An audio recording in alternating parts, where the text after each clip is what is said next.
Brother Minister, would you please keep a prayerful thought for me and my family? We are in desperate need of Allah's grace. Yes, sister. You have Allah's grace. No matter what you're going through,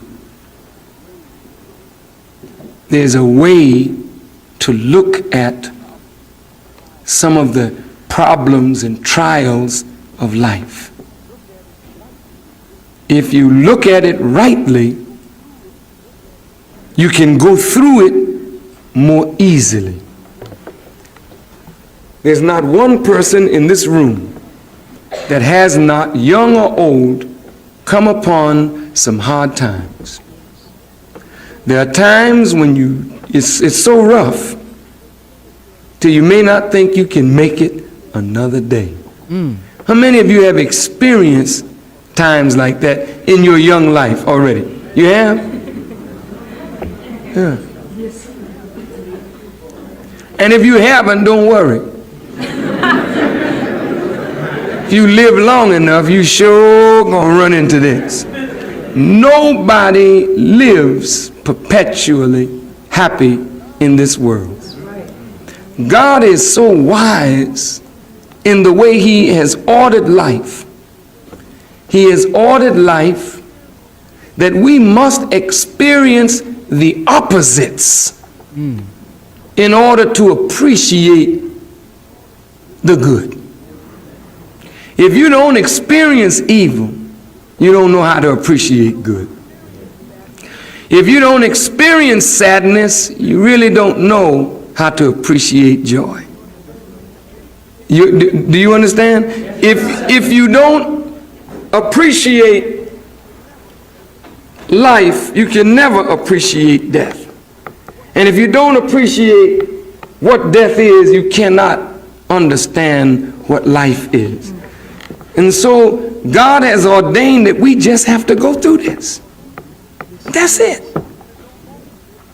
And only people that don't go through this are the people that don't come to birth or don't live to a certain age of maturity.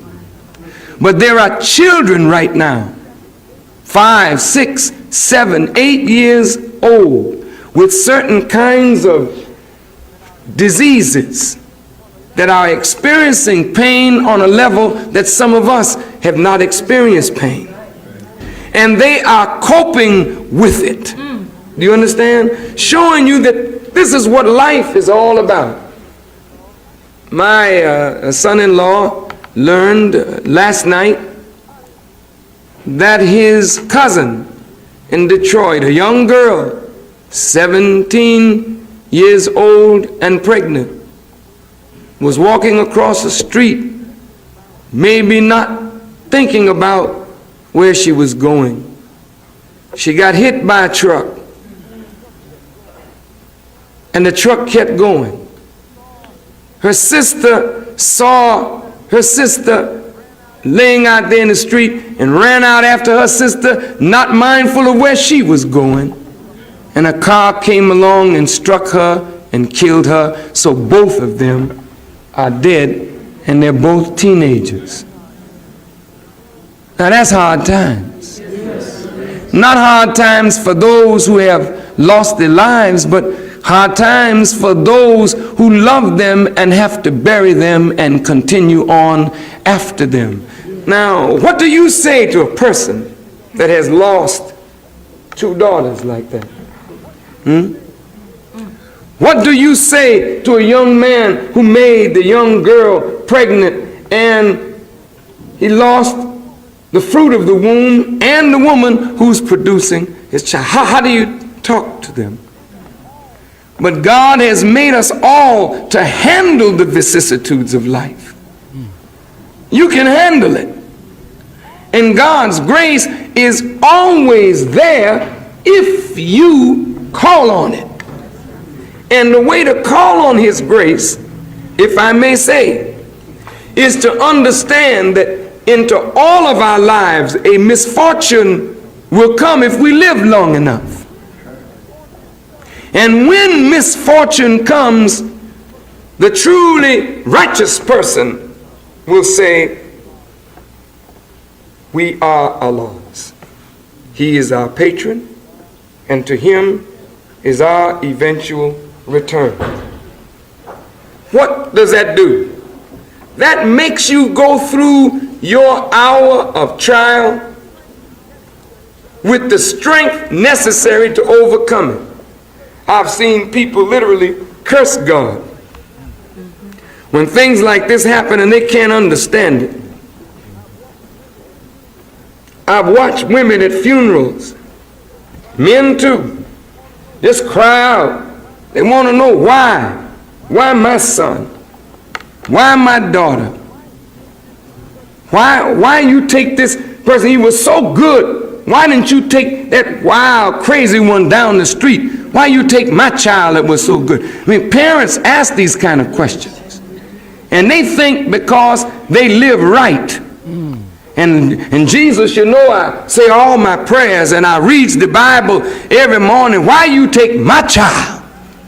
Does that mean that he's not supposed to take your child simply because you read the Bible and pray? What kind of sick mind do you have? You ain't no better than nobody else because you read the Bible and pray.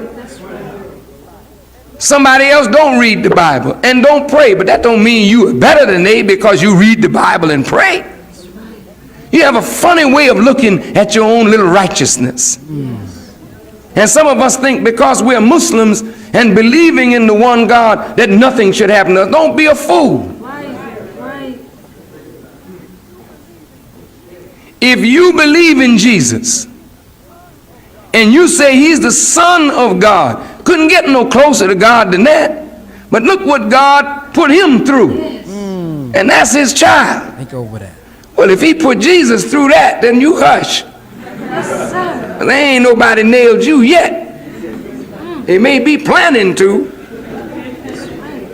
Do you hear what I'm saying? Yes, sir. So whenever your trial comes, if you look at how he prayed when he was going through it, Father, I commend my spirit into your hand. Look, I can't handle this. I can't handle it, but I know you can. I'm just going to go on. I'm going to keep stepping. Well, that's the way I believe that the righteous should always be here. So that whatever happens in your life, you find the inner strength to get on through it. And you got to find the strength from within yourself, because there are times when you can't lean on nobody. Come on. Right. There are times when mom is not going to be there, dad is not going to be there, your best friend is not going to be there. So some connection got to be made with you and your Creator direct, that you can go on through it alone, knowing that you're still not alone. So trials come into your life to see what kind of person you are. Hell, it's easy for you to love God if everything going your way. Yes, sir. Can you dig it? Yes, sir. Excuse me. I don't mean to be hip, but this is good, y'all. It's good. Look, you got children. Daddy, can I have some candy? Yes, son. Daddy, can I have that gun set? Yes, son. Daddy, can I have a cowboy hat? Yes, son. Daddy, can I have a baseball mitt? Yes, son. Daddy, I want a new suit. Sure, son. Then one day, Daddy ain't got no money. Said, Daddy, can I have it? No, I ain't got it. What? Shoot. Hell, you don't know what you got. You think you got a son. It's like a woman. Every time she asks you for something, you try to give it to her. She said, oh, thank you, darling. Oh, sugar, you so sweet. Bless your heart. But when you tell her, baby, I can't do that this week. And I won't be able to do it next week. What? Well, just a minute. I know someone who can, you know. And that's when you find the strength to say, find him, baby. Yes, sir. That's right. And get the hell on out of my life. You know somebody who can give it to you, go find him. Because hell, you ain't here to give her every time she asks whatever she asks for. Hell no. God don't do that for you. And he's God and got all the treasures, can give you anything you want, but he don't do it. So how the hell you going to expect your husband to do it, or you expect your wife to do it? No, there come a time when you're not able to do. And that's when you find out what you got. I used to do that to my children all the time. And other people's children. I'd set them up. Set their minds up. Yeah, and when I come home, I'm going to do such and such and so and so. And boy, their minds be all set up when I come home. I'm very sorry. I won't be able to do that.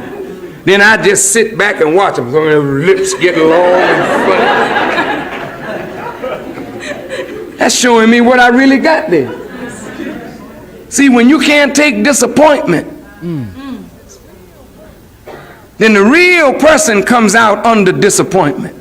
That's when Satan became known, according to the Quran, when he got a disappointment. You judge me to be erring and cause me to remain disappointed? Well, I'll lie in wait for them in that straight path. See, I'm going to get even with you, God. There's a lot of people like that. As long as you give them what they ask for, they with you. I got some around here that's like that. And I'm going to try them soon. I'm going to build their minds up like they're going to get whatever they want. And then I'm going to tell them, sorry, I can't do it. And then I'm going to look in your face and see how you act. Yes, sir. And then bust you, get rid of you. Yes, hell no, you ain't got no friend if you just got a friend and every time he calls, you can say yes and he says, oh, thank you, you know. That ain't nothing.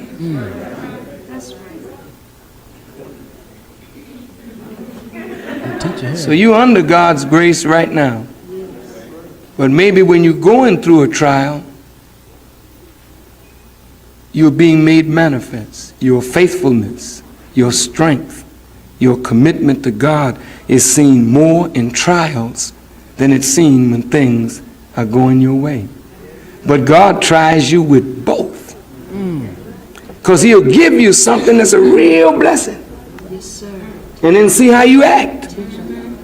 Then when you got money in your pocket, you're riding high, ain't got no time to pray. That's right. Prayer is for them people that need it, you know what I mean?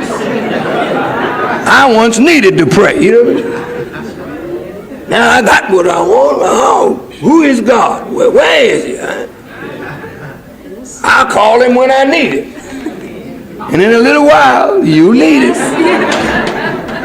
Well, the point is, either way, when you are tried by hard times, remain steadfast. When you're tried by good times, remain steadfast.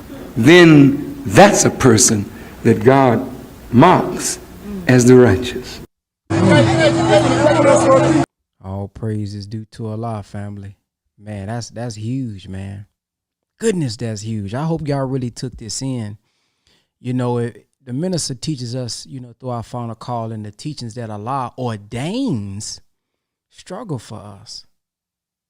So if Allah is the center of everything and he has an active and a permissive will, when we go through trials, we got to ask ourselves, yeah, I'm going through this trial. Yeah, I don't like it. Yeah, that's unfair. Yeah, I didn't like that.